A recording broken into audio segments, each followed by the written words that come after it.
नमस्कार। कैसे हैं आप सभी? शानदार। मैं खाना नहीं पूछ रहा, अपने बारे में पूछ रहा। सबसे पहले तो मैं थैंक्स करना चाहूंगा हमारे दोनों सीएमडी सर का, जिन्होंने आज ये जो अवार्ड दिया और मुझे इस काबिल बनाया। हमारे दोनों सीएमडी सर के लिए एक बार जोरदार तालियां चाहूंगा, जोरदार तालियां।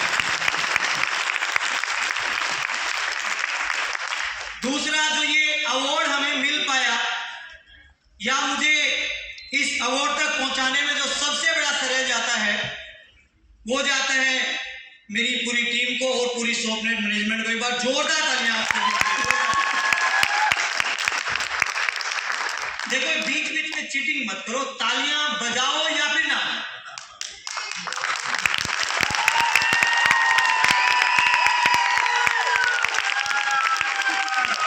हमें ये चाइना वाला काम नहीं चाहिए। चाइना में देखे लोग, छोटे छोटे लोग होते हैं, देखे आप, होते हैं ना, छोटी छोटी आंखें होती हैं, छोटे छोटे हाथ होते हैं, वैसे हो जाते थे। पता है क्यों? क्योंकि चाइना के माल की कोई गारंटी नहीं है, नहीं हो। और आप भारतीय हैं? एक भारतीय वाली जोरदार तालियां हो जाए।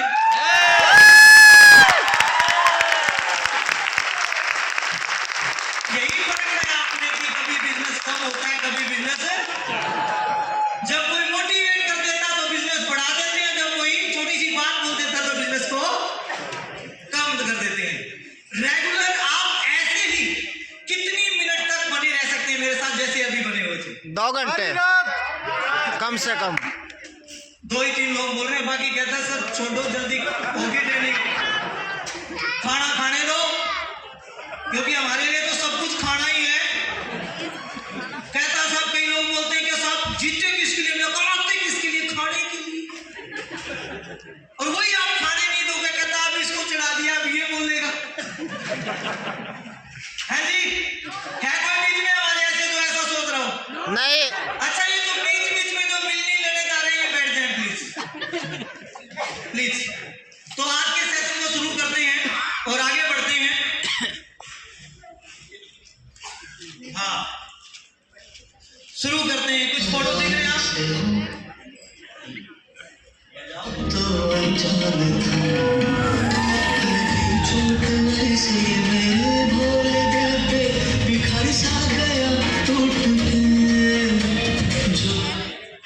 देख रहे हैं पिक्स, देख रहे हो कुछ? सिर्फ सीएमडी सर की है सारी है, बाकी क्या चश्मा लगा के बैठे हैं? हेलो, पिक्स दिख रही है? Yes! ये जो पहली पिक देख रहे हैं आप, इस लड़के को मैं बचपन से जानता हूं। जब से मैंने होश संभाला है तब से इस लड़के को मैं जानता हूं।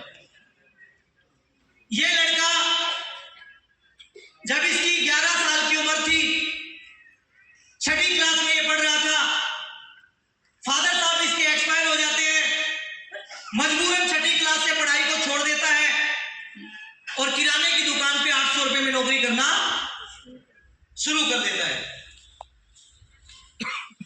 और ये सिलसिला करीबन 13 से 14 साल तक चलता है। कितने साल?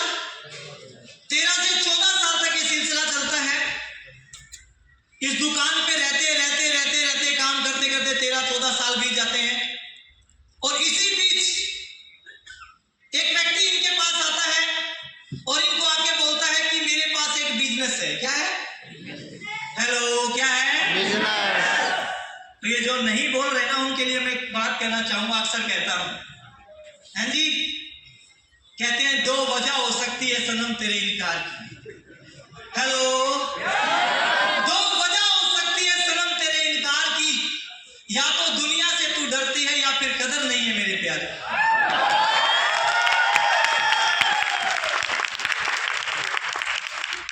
इस लड़के को मैं बचपन से जानता हूं। जब ये 11 साल का था, नौकरी कर रहा, 13-14 साल बीत गए, इसके पास एक व्यक्ति आता है, बोलता है मेरे पास एक बिजनेस है और मेरे साथ आप ज्वाइन कर लो। जैसे आप मेरे साथ ज्वाइन करोगे, आपको लाखों रुपए मिलने के यहां से आएंगे, आप करोड़पति बन जाओगे, आपके पास गाड़ी आ जाएगी, आपके पास बंगला आ जाएगा, आपका खुद का घर होगा, मान सम्मान होगा, आप देश विदेश की यात्रा करोगे। जब इसको ये पहली बार ये बात बोली गई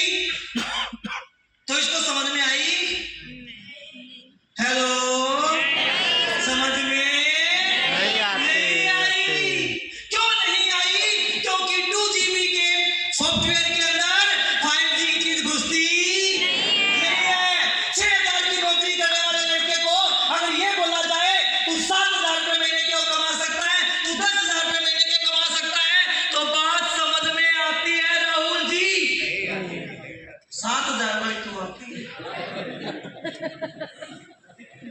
1 लाख वाली लेकिन 2 लाख वाली मिश्रा जी नहीं आती, क्योंकि सॉफ्टवेयर कितने रुपए वाला है? 7,000 वाला 7,000 वाला। होंगे यहाँ पे ऐसे सॉफ्टवेयर के लोग, मुझे मिले सुबह, बोला सर ये फेंकते बहुत है डायरेक्ट सेलिंग वाले।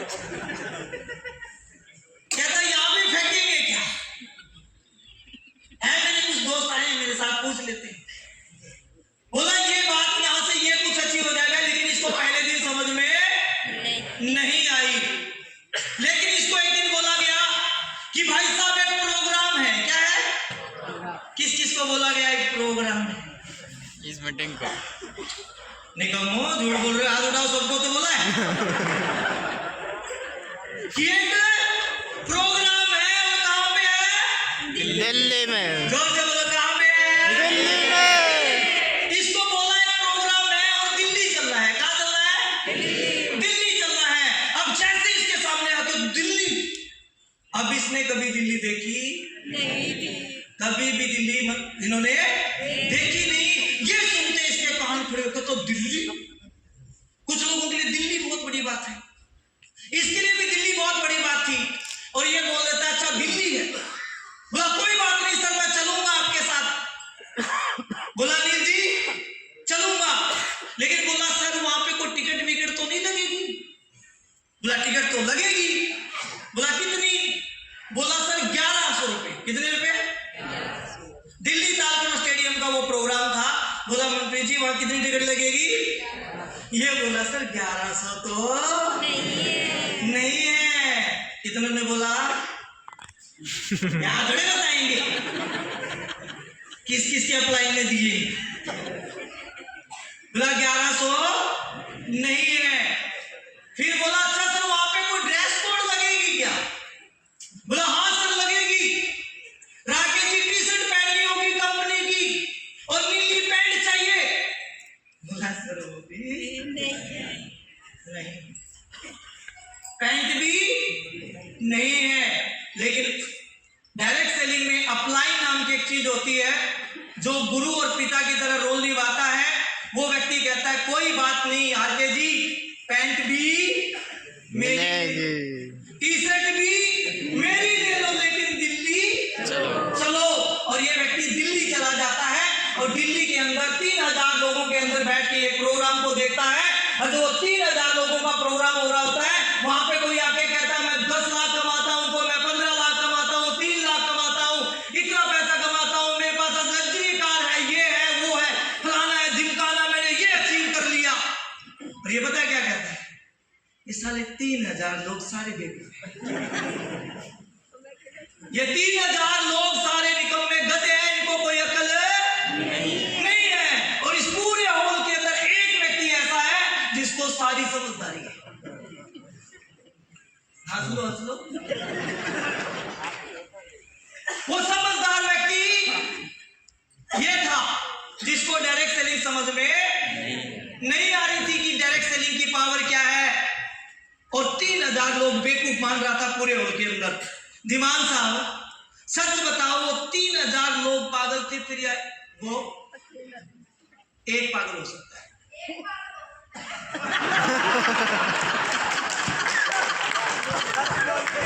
देखो बेइज्जती भी तसल्ली से किया,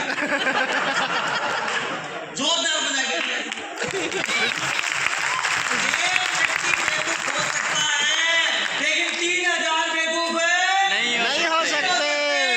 और इसको बात समझ में आ गई कि बेटा 3,000 बेवकूफ नहीं है, निकम्मे तेरे को समझ में नहीं आ रही जो तुम अकड़ के बैठा है ताली नहीं बजा रहा।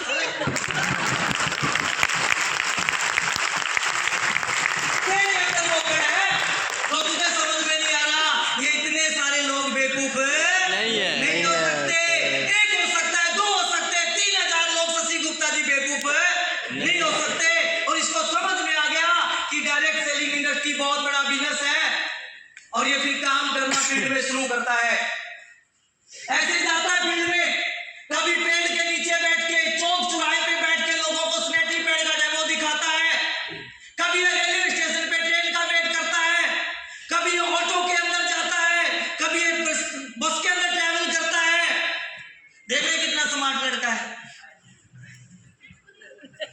लड़का तो स्मार्ट है। इसकी घरवाली को बड़ा प्यारा लगता है। ये स्मार्ट लड़का, ये सारे काम करता है, फील्ड के अंदर जाता है, धक्के खाता है, थपेड़े खाता है, सब कुछ करता है और आगे बढ़ता रहता है, आगे बढ़ता रहता है, आगे बढ़ता रहता है और डायरेक्ट सेलिंग इंडस्ट्री के अंदर आगे उभर के आता है। मैं आपसे एक चीज पूछना चाहता हूं, इस व्यक्ति के पास कितने बहाने होंगे डायरेक्ट सेलिंग ना करने के?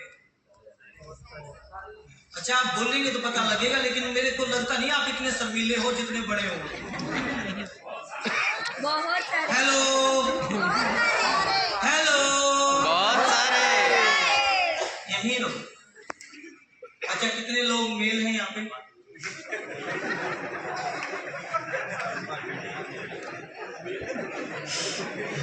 ये क्या बंदा है?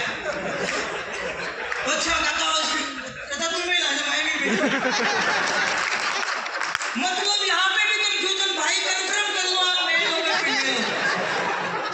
मीटिंग में रहो, बने रहो, इसी से पता चलता है कि आप मीटिंग में है कि नहीं है। अच्छा, कोई तो इसमें उठा कंफर्म यही रहो। बहुत सारे बहाने होंगे इस व्यक्ति के पास डायरेक्ट सेलिंग ना करने के, लेकिन ये सारे बहानों को पार करते हुए डायरेक्ट सेलिंग इंडस्ट्री में एक स्लोगन लेके आता है कि 5 साल या फिर 50 साल और 5 साल डायरेक्ट सेलिंग को देता है और 5 साल शिद्दत के साथ दिन रात मेहनत करता है, कभी भी कोई बहाना नहीं लगाता और आगे बढ़ता है और आगे बढ़ता है। जैसे ही मिलना चाहिए इस लड़के से, मिलना चाहिए, बुला ले।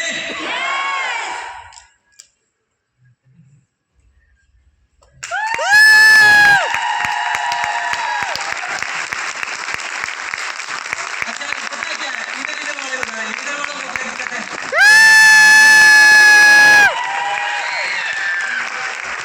That is power of direct selling industry. ये लड़का यहाँ से उठ के, और थैंक्स हमारे दोनों सीएमडी सर, बड़े प्यारे लग रहे हैं और मैं इनके साथ मैं भी लग रहा हूँ, है ना? यहाँ से उठ के जिस लड़के ने कभी दिल्ली नहीं देखा था, वो दिल्ली देखने के चक्कर में यहाँ पे फंस गया। किसके चक्कर में? दिल्ली देखने के। दिल्ली देखने के चक्कर में, और दिल्ली देखने के चक्कर में ये 4 विदेश यात्राएं करते करते दुबई तक पहुंच गया। अब ये सारी चीजें कैसे हुई है जानना चाहते हो? या फिर नगर खेड़े की जय? नहीं। खाना खाएं? नो। सीखने के लिए आए हो? यस। मुझे सर की एक बात याद आती है, आज से सही 7 साल पहले मुझे सुनने को मिली थी। जींद के अंदर, हरियाणा में एक शहर है, वहां पे सर ने एक प्रोग्राम चल रहा था, ऐसे ही बोला था, कहता भूख लगी हुई है। हेलो, सीखने की। भूख लगी? देखो, पेट है तो भूख लगेगी, झूठ मत बोलो ना। भूख लगी है, सर की बात पे सीएमडी सर ने बोला था तो सबने बोला भूख लगी है, लेकिन सर ने एक बात बोली थी जो मुझे आज भी याद है। बोला, कहता आप उपवास रखते हो अपने परिवार के लिए? रखते हैं कि रखते हैं? बहुत सारी हमारी बहनें उपवास रखती हैं, रखती है कि नहीं रखती हैं? परिवार की सुख शांति के लिए, अच्छे स्वास्थ्य के लिए, यस और नो? रखते हैं कि रखते हैं? परिवार के फायदे के लिए, परिवार की सुख शांति के लिए व्रत रखती हैं, उपवास रखती हैं, ताकि हमारा परिवार सुखी रहे। रखते हैं कि रखती हैं? तो क्या फिर आप लोग एक दिन का उपवास नहीं रख सकते अपनी 7 पीढ़ियों के लिए? यस। रख सकते हो? तो जानना चाहेंगे ये सब कैसे पॉसिबल हो पाया? ऐसी कौन सी चीजें थी? सफलता का रहस्य। मैं यहाँ पे जब भी चीजें बताने जा रहा हूँ आपको, मैं यहाँ पे कोई किताबी चीजें नहीं बताने वाला आपको। ये जो चीजें मैं आपको बताने वाला हूँ, मैं हमेशा कहता हूँ कि यहाँ पे जो भी चीज मैं रखने वाला हूँ, ये वो सारी चीजें हैं जो मैंने मेरे जीवन में धारण करी, जिनकी वजह से मैं आज यहाँ तक पहुंचना, एक्सपीरियंस आपके साथ शेयर करता हूँ, क्योंकि आपके पास भी बुद्धि है, आप भी बुद्धिमान है, आपके पास भी नॉलेज है, ज्ञान की आपके पास भी कोई कमी नहीं है। लेकिन मैं आप लोगों को बताना चाहता हूँ कि मैंने ऐसे कौन से काम किए जिनकी वजह से आज मैं यहाँ पे पहुंचा जाना चाहते हैं। यस। सफलता का रहस्य, विश्वास की ताकत। सबसे पहला विश्वास किस पे? हाँ, किस पे करना है? कितने लोगों को खुद पे विश्वास है? हेलो, कुछ लोगों को पे बहुत विश्वास है, खुद पे विश्वास है। आई एम द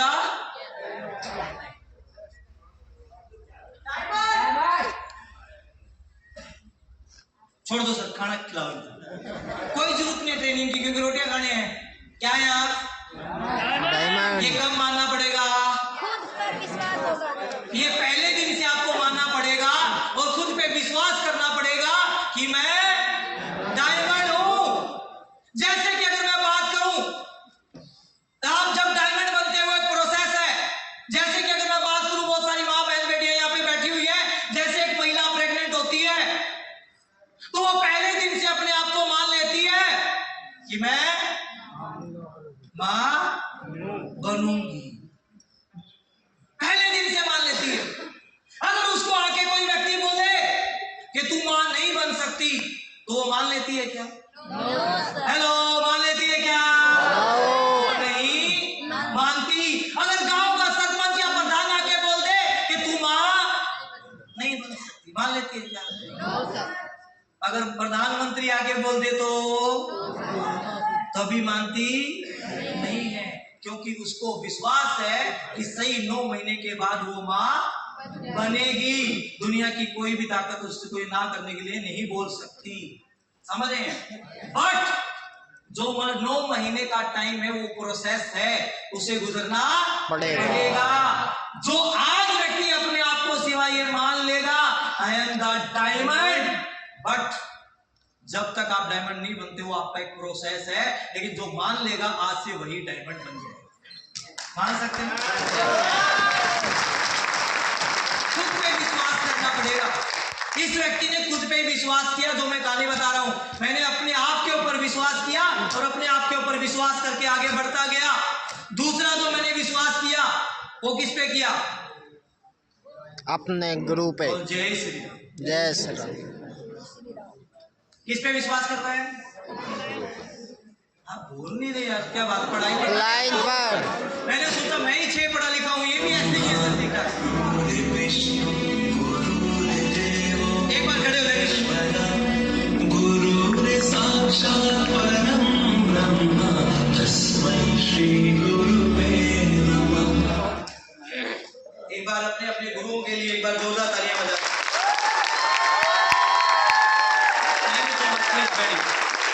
किस पे विश्वास करना होगा? अपने गुरु पे। और नीचे एक शब्द लिखा हुआ है, क्या लिखा हुआ है? अपना गुरु चुने। अगर आप इस इंडस्ट्री में, भाई साहब बैठिए, क्या दिक्कत है कोई कुर्सी में? चेंज करवा देते इधर साथ में। अच्छा, नीचे लिखा हुआ है कि आपको एक गुरु चुनना पड़ेगा। क्या चुनना पड़ेगा? हर दुनिया का कोई भी प्रोफेशन हो, दुनिया का कोई भी बड़ा विजेता हो, दुनिया का कोई भी व्यक्ति हो, हर एक व्यक्ति का गुरु है। ये सनो यस। है कि नहीं है? यस। आपके पास गुरु है? यस। क्या आपने कॉपी में नाम लिख रखा है? यस। क्या आपके घर पे उस अपने गुरु की तस्वीर लगी है? यस। देखिए, हर फील्ड में अलग अलग टाइम पे आपके गुरु होते हैं। जब आप स्कूल में आप बड़े पैदा हुए तो माँ बाप गुरु के रूप में उंगली पकड़ के उन्होंने चलना सिखाया। फिर आप स्कूल में गए, टीचर ने आपको पढ़ना सिखाया, दुनियादारी के बारे में बताया। फिर जैसे जैसे आप आगे बढ़ते जाते हैं, अलग अलग फील्ड में आते हैं अभिषेक जी, तो जैसे जैसे हर फील्ड का अपना एक गुरु होता है। और जिसके पास गुरु नहीं है उसकी सफलता के चांस नहीं। गुरु के बगैर बात बनती नहीं है। और अगर अभी तक भी आपने अपना कोई गुरु या आइडियल नहीं चुना है और आप डायरेक्ट सेलिंग में आ गए हैं, अभी भी आप बिना गुरु के आप चल रहे हैं, तो कभी भी आपकी नैया पार नहीं होगी। डूब सकती है। अगर अभी तक भी डायरी में आपने अपने गुरु का नाम नहीं लिखा, ये मीटिंग आपके काम की नहीं है। लिख लिया? गुरु के बारे में बोला जाता है, एक कहानी है छोटी सी, जिसका नाम था भाग्यवती। बहुत सारे लोग जानते होंगे। एक बहुत बड़े घर की लड़की थी, भगवान विष्णु की पूजा करती थी, हर रोज मंदिर में जाती थी, घंटी बजाती थी, 1-1.5-2 घंटे तक पूजा करती थी, भगवान को बड़ा मानती थी। लेकिन एक दिन वो घर पे थी और उसके पास एक चोर, एक ठग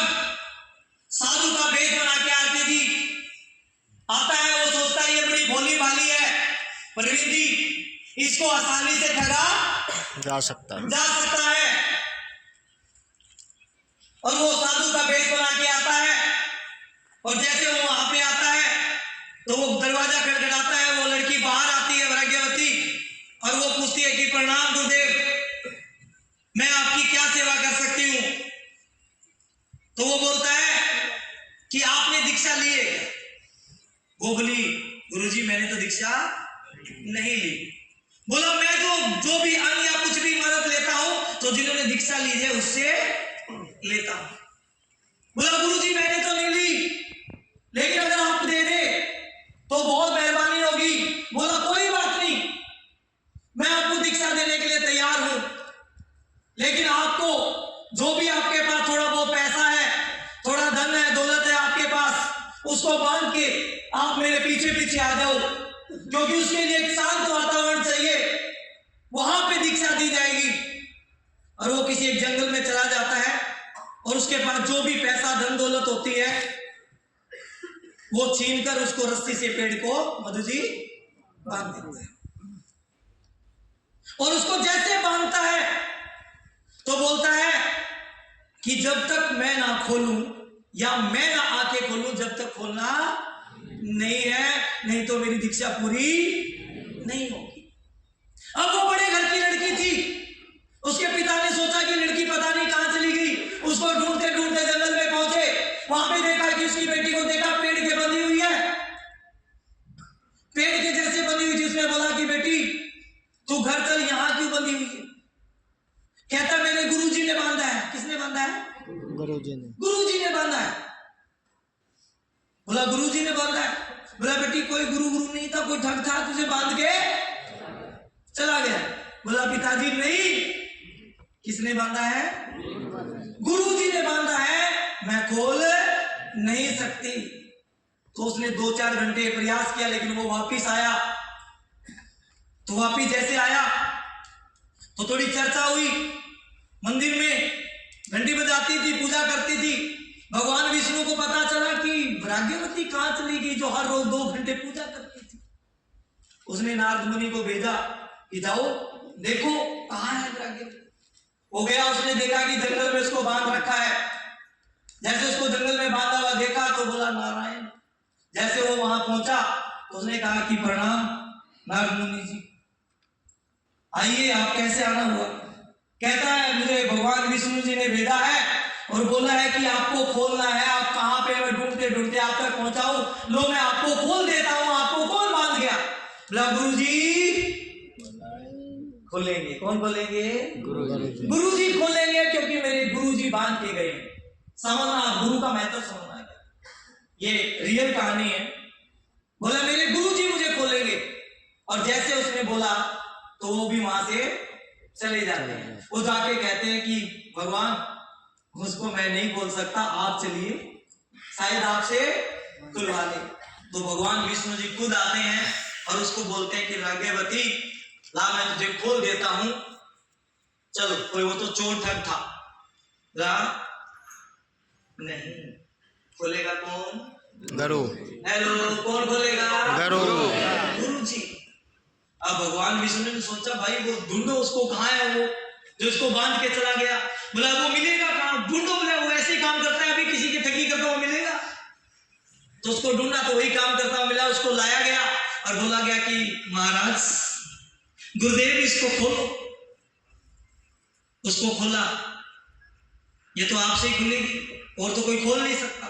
जैसे उसको खोला गया तो वो आराम से एक बार खड़ी हो गई और उसके मुख से जो आवाज निकली, कहते गुरु गोविंद दो खड़े। हेलो, गुरु गोविंद दोए खड़े, आके लागू भाई बलिहारी अपने गुरु थे जिन्हें गोविंद दिए। अगर आपके पास इस इंडस्ट्री में गुरु नहीं है तो आप इस इंडस्ट्री में बड़ा नाम हासिल नहीं कर सकते। किसी को तो आइडियल मानना पड़ेगा। इधर एक तस्वीर दिख रही है, इस तस्वीर को मैंने इसलिए लिया क्योंकि एक ऐसा व्यक्ति जिसकी अगर बात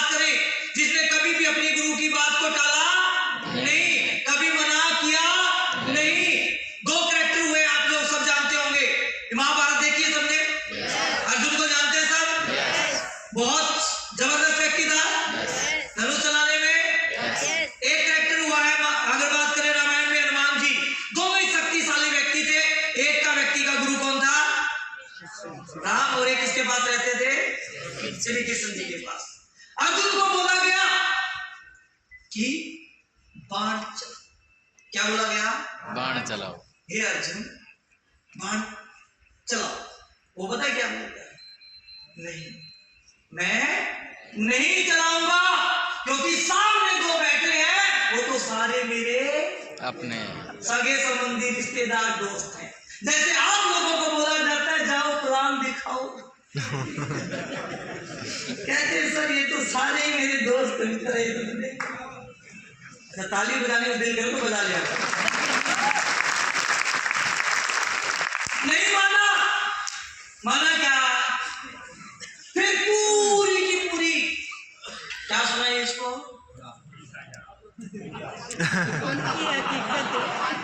पूरी गीता क्या सुनाया उसको? फिर 18 अध्याय सुनाने पड़े उसको समझाने के लिए कि मैं ही हूँ वो जो मैं कर रहा हूँ।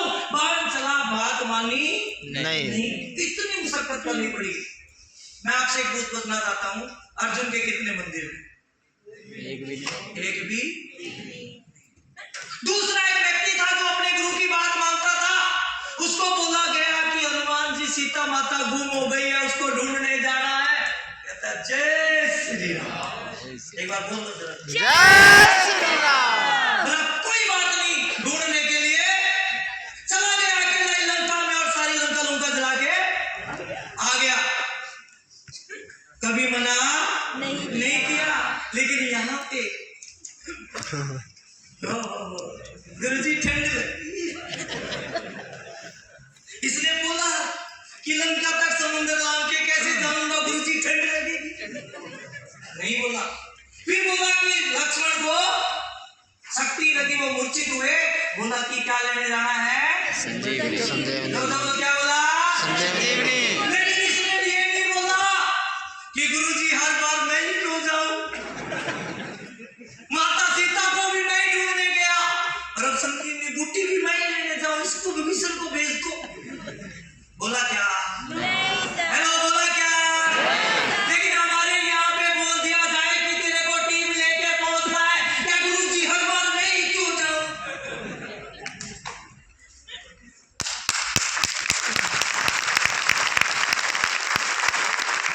दोनों में फर्क क्या है? दोनों में फर्क क्या है? एक अपने गुरु की बात को कभी मना नहीं करता, और एक व्यक्ति अपने गुरु की बात मानता नहीं। लेकिन कुछ है हमारे बीच में भी, सामने तो कहते गुरुजी और बाद में गुरुजी। ऐसी की ऐसे लोगों की हो जाएगी कोई।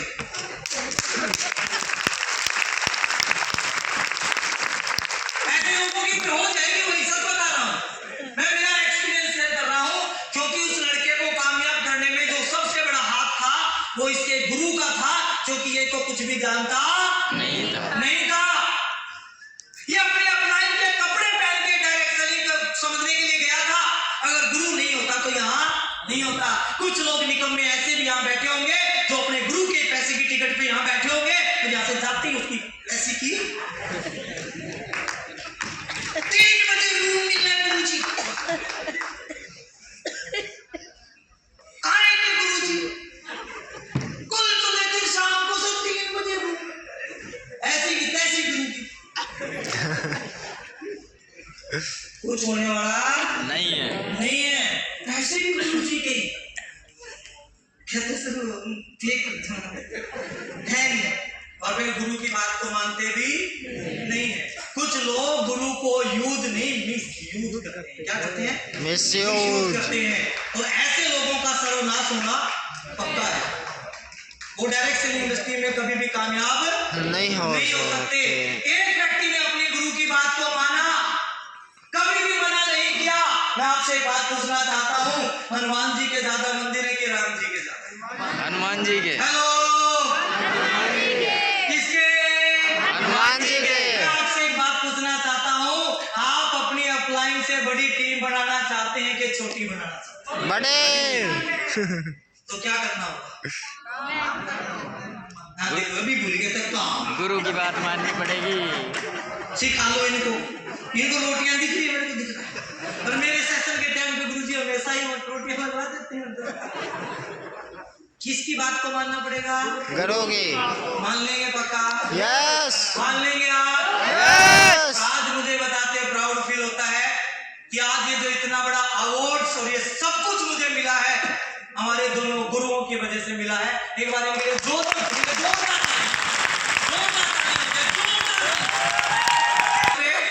अपनी टीम पर किस पे विश्वास करना होगा? अपने टाइम पर, अपनी टीम पर विश्वास भी होना बहुत ज्यादा जरूरी है। अपलाइन के साथ साथ आपको भी अपलाइन बन के टीम पे विश्वास करना पड़ेगा। किसी ने उस लड़के पे भी विश्वास किया था कि ये डायमंड बन सकता है, ये सोपनेट के अंदर इतने बड़े लेवल पे जा सकता है। किसी ने तो उसकी भी कोई अपलाइन होगी जिसने उसके ऊपर विश्वास दिखाया होगा, और जब उसके ऊपर विश्वास दिखाया गया तभी आज सुरेश पनियार यहाँ पे डायमंड बन के आपके सामने है। तो आपको भी अपनी टीम पे विश्वास करना पड़ेगा। अपनी टीम की बुराइयां करना बंद करो। अगर आप ऐसी गलती करते हो, हमेशा अपनी टीम की कमियों पे ध्यान देते हो, उसके अंदर अच्छाइयां भी होंगी कि नहीं होंगी? यस। उसकी कमियों को उसके अकेले में बात कीजिए और उसकी अच्छाइयों को सबके सामने बात कीजिए। अपनी टीम पे भी विश्वास रखिए कि ये मेरी टीम में एक दिन डायमंड बनेगा। कर सकते हैं? कर सकते हैं? दूसरा विश्वास करना है अपनी कंपनी पर।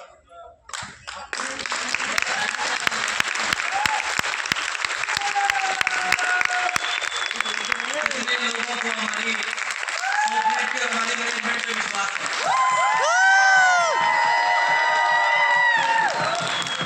सबको है? करना पड़ेगा विश्वास हमें। जो भी कंपनी का निर्णय होता है, कई बार कोई छोटी मोटी निर्णय लिए जाते हैं, सारी चीजें होती हैं, कुछ लोग उसमें तर्क वितर्क करना शुरू कर देते हैं, क्योंकि कंपनी हमारी जो भी निर्णय लेती है, जो भी चीजें सोचती है, वो हमारे अच्छे भविष्य के लिए सोचती है। तो हमें अपनी कंपनी पे, अपनी मैनेजमेंट पे विश्वास करना पड़ेगा। कुछ लोगों का तो अगर कोरियर 7 दिन के बजाय 8 दिन हो जाते हैं। जी मुझे पहले भी गुप्ता जी 9 दिन लग गया। क्या तो सर ये कैसी कंपनी है, 16 दिन हो गए अभी तक पूरा नहीं पूछा। कभी कभी चीजें हो जाती हैं, लेकिन हमें विश्वास करना पड़ेगा हमारी कंपनी पे, हमारी मैनेजमेंट पे। कर सकते हैं? क्या ये 5 साल विश्वास दिखा सकते हैं? यस। आप भी डायमंड बन सकते हैं। प्रोडक्ट पे विश्वास। किस पे विश्वास? प्रोडक्ट पे। प्रोडक्ट पे विश्वास। ये प्रोफेसर लाल सिंह जी ने भी बहुत अच्छे तरीके से बताया। एक बार चाहूंगा प्रोफेसर साहब के लिए एक बार जोरदार तालियां। प्रोडक्ट को हमें प्रसाद की तरह मानना पड़ेगा। हम मंदिर जाते हैं, मस्जिद जाते हैं, गुरुद्वारे जाते हैं, लोग जाते ही नहीं जाते हैं। वहां पे हमें प्रसाद दिया जाता है। क्या दिया जाता है? प्रसाद दिया जाता है। और उस प्रसाद में अगर गलती से चींटी आ जाए तो क्या करते हैं? हम प्रसाद को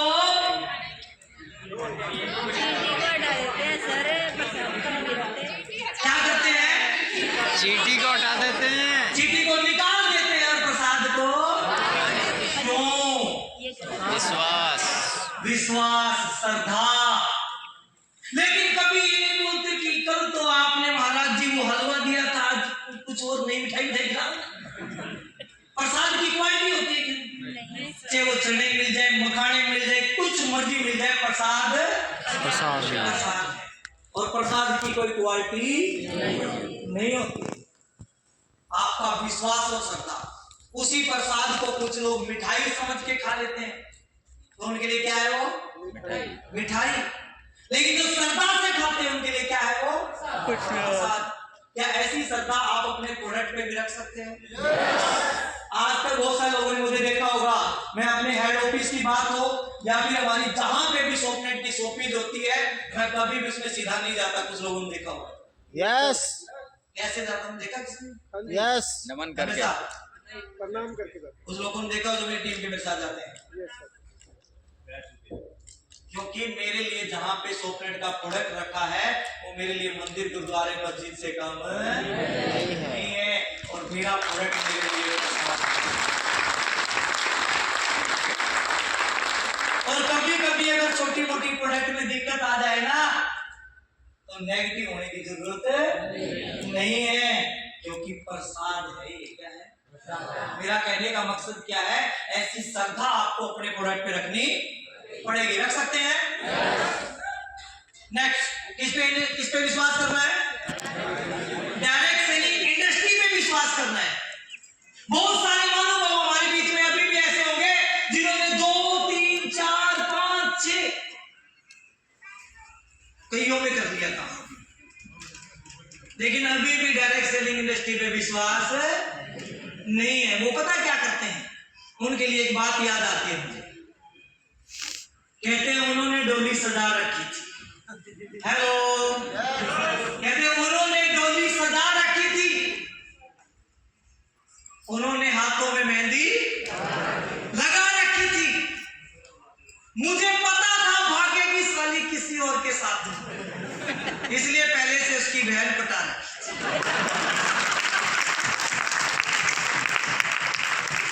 ये कुछ को समझ नहीं आएगी, कुछ को नहीं है। ये वे लोग होते हैं जिनको अभी भी विश्वास नहीं है, वो अपनी वाली से ज्यादा दूसरी वाली कहते सर उस वाली में थोड़ा ज्यादा है, उसके प्लान में ये ज्यादा है सर, उसको अभी भी विश्वास नहीं है। सच्ची बात है, इंडस्ट्री पे विश्वास ही नहीं है, इसमें काम कैसे करना है। डायरेक्ट सेलिंग के ऊपर पूरा कॉन्फिडेंस है ही नहीं उसको। ऐसे लोग कभी कामयाब होंगे क्या? अरे किसी एक कंपनी को 5 साल शिद्दत के साथ काम कीजिए, डायरेक्ट सेलिंग इंडस्ट्री पे पूरा विश्वास कीजिए। पुरानी कहावत है, थोड़ बड़ा पत्थर भारी होता है। हेलो, होता है कि नहीं होता है? हमारे बुजुर्गों ने कहावत गलत कही है क्या? सही कही है ना?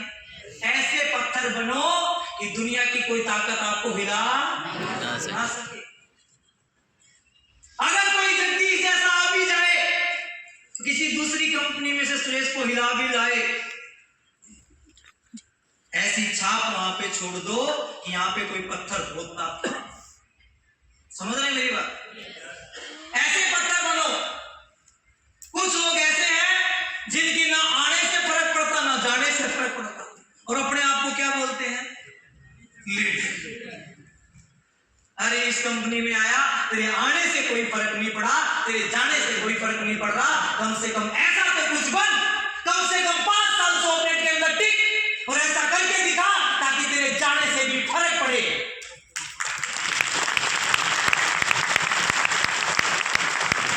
तेरे आने से कोई फर्क नहीं पड़ा, तेरे जाने से कोई फर्क नहीं पड़ा, और अपने आप को लीडर मानता है। विश्वास कीजिए पूरा इंडस्ट्री पे, एक काम कीजिए, पूरा विश्वास कीजिए इंडस्ट्री पे और सोपनेट पे। ये दुबई ऐसे लिखा हुआ है। मेरा कहने का मकसद यहाँ पे ये है, कभी कहता है कि जब भी कोई ऑफर आए या टूर आए तो विश्वास करिए कि आप अचीवर बन सकते हैं। कुछ लोगों को तो अनाउंस करते ही पता होता कि तो मैं तो जा ही नहीं सकता।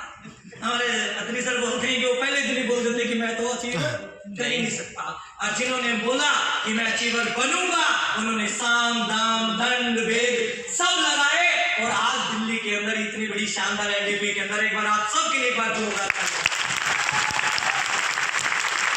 आप अचीवर बन सकते हैं। ये सारी चीजें जब आप कर लेंगे तो आपके सामने क्या आएंगे? Family challenge. हेलो, क्या आएंगे? चैलेंज आएंगे। और मैं बुलाना चाहूंगा हमारे बीच में तो नए डायमंड बने हैं आज। कृष्णा जी, हाँ ये डायमंड लाया जाए, एक बार इसके लिए जोरदार तालियां वहां भेजा जाए। हाँ क्या हाल है भाई? जानते हैं आप इसको? ये डायमंड है। कौन है? डायमंड। कितने लोग पहले मिले हैं इससे? पहली बार मिला। अच्छा, कुछ लोग मिले हैं, कुछ लोग नहीं मिले। ये है डायमंड। और डायमंड भी डबल वाला है, वो जादूगर वाला किताब दिया था ना सबको, ये डायमंड है। जब आप इस काम को करते हैं तो आपके सामने चैलेंज आते हैं, क्या आते हैं? और सबसे पहला चैलेंज कहां से आता है? तो अपनों ने लूटा, गैरों में कहा दम था। हमें तो अपनों ने लूटा, गैरों में कहा दम था। मेरी किश्ती थी डूबी वहां जहां पानी कम था। ये बेचारा डायमंड बनने के लिए ज्वाइन हुआ। पहला चैलेंज कहां से आया इसको? फैमिली से आया। इसको बोला गया कि ये क्या काम शुरू कर दिया। घर वालों ने इसको समझाया, लेकिन ये निकम्मा नहीं माना। कौन कौन चैलेंज देता है घर पे? कौन कौन होता है जो डायमंड बनने से रोकता है? फैमिली चैलेंज करती है। हाँ, कौन आएगा डायमंड के लिए? इसके लिए कौन आएगा? है किसी की झांसी की रानी में हिम्मत जो आए यहाँ पे एक बार आए प्लीज, एक बार कोई भी आए प्लीज आ जाओ, फटाफट आ जाओ, टाइम कम है क्योंकि फिर खाना भी खाना है आपको, फटाफट आ जाओ, कोई भी एक आ जाओ, चले जाओ, इसको पत्नी की तरह ट्रीट कर सके, आ जाओ फटाफट आ जाओ। हाँ, एक बार सारी का देखिएगा, जोरदार तालियां बजा लो, जोरदार तालियां। और कौन कौन डर करता है? बोलो, अपलाइन के सामने तो पूरा चिट्ठा लिख देते हो। कौन कौन कौन करता है? अच्छा, कौन आएगा? पिताजी आ जाओ इसका, आ जाओ भाई, फटाफट आ जाओ, टाइम नहीं है इतना, फटाफट आ जाओ। हाँ, फटाफट आ जाओ। चैलेंज आते हैं इसके सामने। इसकी पत्नी इसको रोकती है, डांटती है, धमकाती है, कितना भी कूट लो इसको, कितना मार लो इसको, लेकिन ये डायमंड बनने के लिए आया। किसके लिए आया है? डायमंड बनने के लिए आया है। सारिका जी पूरा गुस्सा उतार दो इस पे, मारो गुस्से उससे इसको, ये सोपनेट नहीं करनी, मारो जितना मार सकते इसको, मारो जरा एक बार। हाँ हाँ, सच में मारना, मारो ना। ये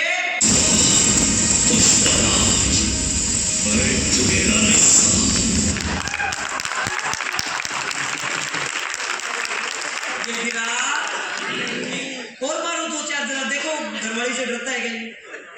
हाँ हाँ, मारो मारो।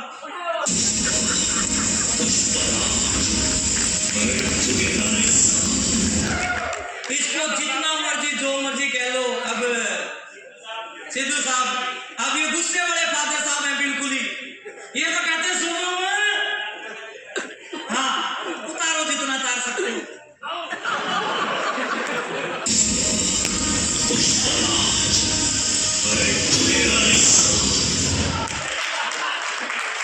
ये क्या कह रहा है? नहीं समझ रही भाई।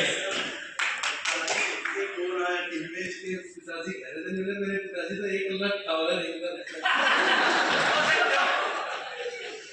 नहीं ये गिरा नहीं, इसको इसकी पत्नी ने कुछ बोला, समाज ने कुछ बोला, भगवान ने कुछ बोला, लेकिन ये साला गिरा नहीं।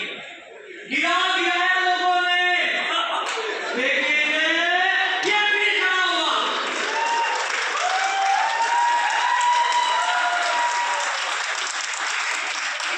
धक्के खाए, ठोकरें खाई, लेकिन ये खड़ा हुआ, गिरा नहीं। लोगों ने बोला कि तू डायमंड नहीं बन सकता, लेकिन उन्होंने धक्के खाए, धपेटे खाए, लेकिन ये साला गिरा नहीं। क्या इसी तरह बन सकते हैं हम?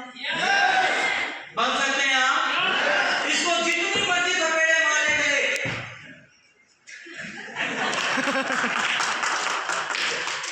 ये डायमंड के लिए डाले हैं।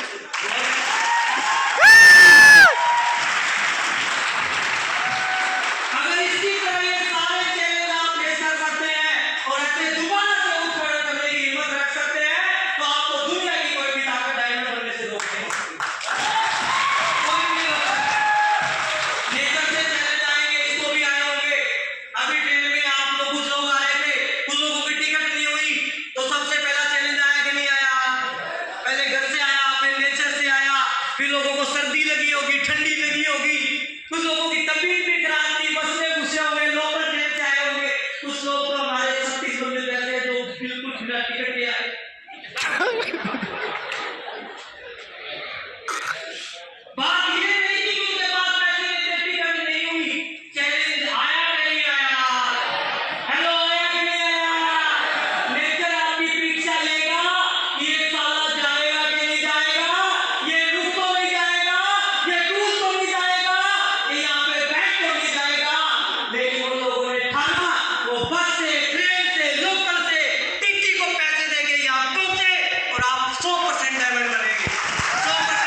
प्रेम से। और जिसको चैलेंज किससे आएंगे, किसको आएंगे? प्रियंका जी। जिसकी टीम होगी और जिसकी टीम ही नहीं होगी, चैलेंज कहां से आएंगे? आएंगे क्या? टीम बोलेगी सर्टिफिकेट नहीं होगी, लेकिन आप तो 10 बजे तक टीमों से बात करके चीजें मैनेज करनी पड़ेगी। टीम आगे आगे आगे बहुत सारे चैलेंज आएंगे, कई बार तो मेरी हस्बैंड वाइफ को जरूरत है, तो क्या कई बार ऐसे चैलेंज आपके सामने आएंगे, तो आप सुना अपने घर वाले की बात करेंगे, मैं क्या बोल रहा हूं, ये सुनना भी पड़ेगा, मेरे आने की आएंगे चैलेंज ऐसे। लेकिन आपको धैर्य रखना होगा और फिर शांत स्वभाव से इन चीजों का सामना करते हुए एक अच्छे लीडर की तरह उन सारी चीजों को सामना करके आपको आगे बढ़ना होगा। और आपको समझना पड़ेगा, जब ये चैलेंज आपके सामने आते हैं, टीम में छोटी मोटी बातें हो जाती है, छोटा बड़ा लेन देन के बाद झगड़ा हो जाता है, तो एक अच्छे लीडर के पास दो चीजें होती है। जब एक लीडर होता है ना, जो मेन टीम लीडर होता है, उसके हाथ में दो चीजें होती है, एक पानी की बाल्टी और दूसरी पेट्रोल की बाल्टी। लेकिन मैक्सिमम लोग पता क्या करते हैं प्रोफेसर साहब, पेट्रोल बाल्टी का तो अच्छा उसने ये बोला, अभी ये सारे निकम्मे को ये कैसे बोला, ये अच्छे लीडर की निशानी नहीं है। लेकिन ज्यादातर लोग पेट्रोल डालने का काम करते हैं, लेकिन अच्छा लीडर क्या डालेगा? पानी डालेगा। तो आपके सामने जब ऐसे चैलेंज आए तो तुरंत रिएक्शन नहीं देना। आएंगे, मेरे सामने हर रोज आते हैं, लेकिन मैं तुरंत रिएक्शन नहीं देता, थोड़ा अपने आप को समय देता हूं, दोनों की चीजों को समझते हैं और फिर उस चीज के निर्णय पे पहुंचते हैं। तो ये सारे सामने चैलेंज आएंगे और अपने को फेस करने पड़ेंगे। किसी ने देखा है? हमने देखा है, सबने देखा है। Set your antenna. अगर आपने आपका एंटीना सेट नहीं है, जिसका एंटीना सेट नहीं होता, जब एंटीना सेट नहीं होता था तो पिक्चर कैसी आती थी? धुंधली आती थी। और जो चित्र आता था फिर उसमें एक्टर थोड़े टेढ़े टेढ़े आते थे ना, ऐसे ऐसे ब्लर हुए हुए आते थे ऐसे। और जब एंटीना सही ढंग से सेट नहीं होता तो समझना, बात गहराई की बात बता रहा हूं आपको बहुत बड़ी। जब एंटीना ढंग से सेट नहीं होता था, जैसे यहाँ पे आपका एंटीना सेट करने के लिए बुलाया गया है,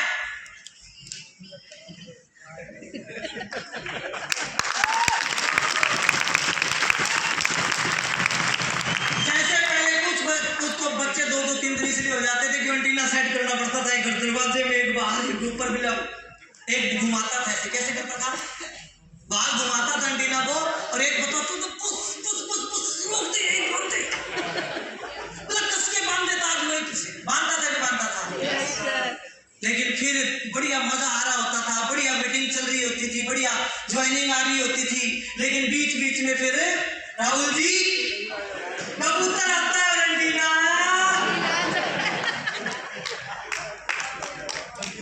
मेरे वाला देख।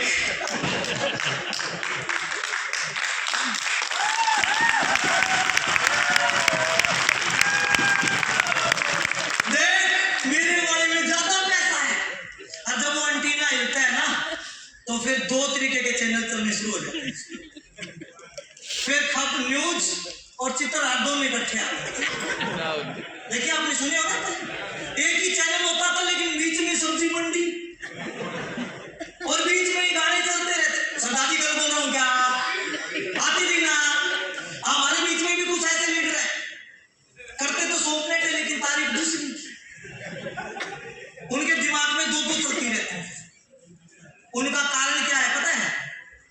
एंटीना सेट नहीं, एंटीना हिला हुआ है बेटा, कोई दूसरी के चक्कर में है, कोई कबूतर तेरा एंटीना हिला गया नहीं, अदरवाइज सोपनेट का चित्रहार सुपरहिट है। Super hit.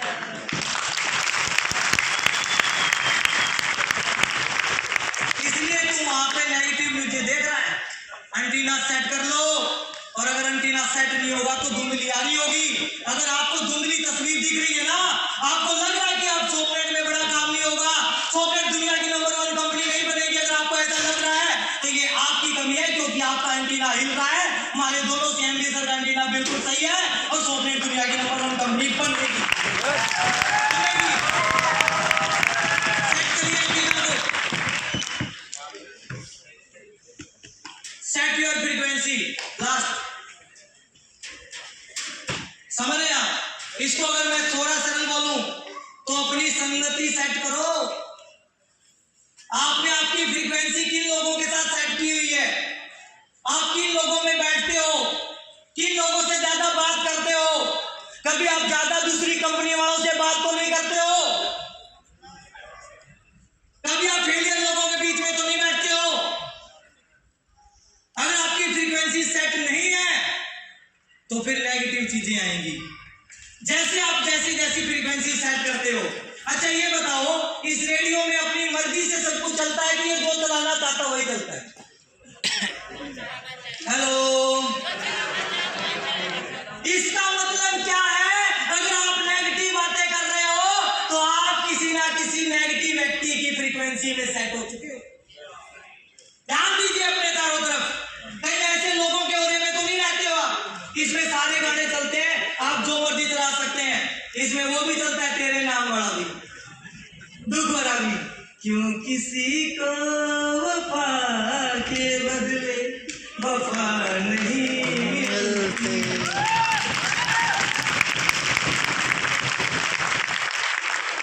अभी किस पे डिपेंड है?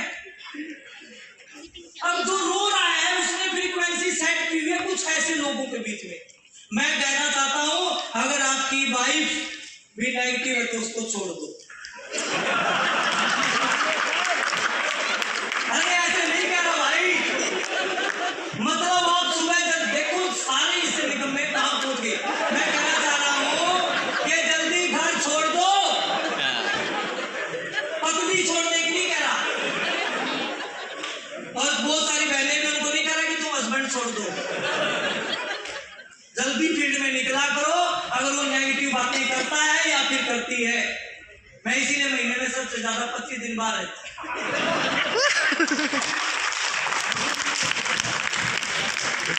अब नेगेटिव नहीं करती है, खर्चा करती है। 1% फ्रीक्वेंसी सेट कीजिए, संगति सेट कीजिए।